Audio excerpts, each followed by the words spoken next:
memberikan apresiasi yang setinggi-tingginya kepada Pak Dr.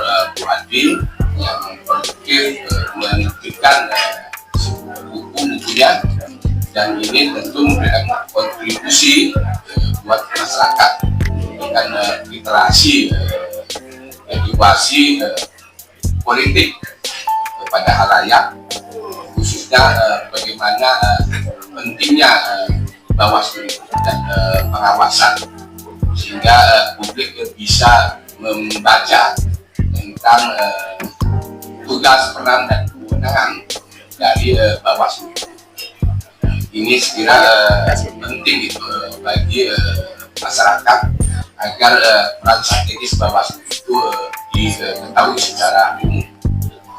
Dan yang kedua, ini kan bagian mendokumentasikan setiap aktivitas. Pak Bu Adi berhasil mendokumentasikannya dalam bentuk buku.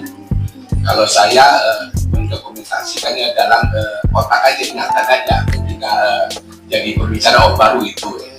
Jadi Pak Bu Adi rajin. Oleh karena itu, kalau itu boleh konfirmasi. Menurut kedua ini saya kira ini buku ini seperti di dalam testimoni saya ini bahwa yang tepat dalam kondisi saya saat ini yang menggugat demokrasi elektoral karena ingin mengembalikan ke DPRD, padahal problemnya itu bukan di masyarakat, tapi di elit. Oleh karena itu tentang pentingnya penguatan institusi dan moral etika itu penting menjadi perhatian dari elit politik kita. Nah, di buku ini memberikan pesan seperti itu. Jadi perdebatan dengan pilkada DPRD atau langsung itu terkait sebenarnya bukan hanya memperdebatkan persoalan demokrasi elektoral, tetapi persoalan etika politik dan elit kepada masyarakat. Jadi kalau memperhatikan etika, mestinya masyarakat jangan diri ya pemilik demokrasi. Itu menit kedua, menit ketiga, 1 menit lagi kan?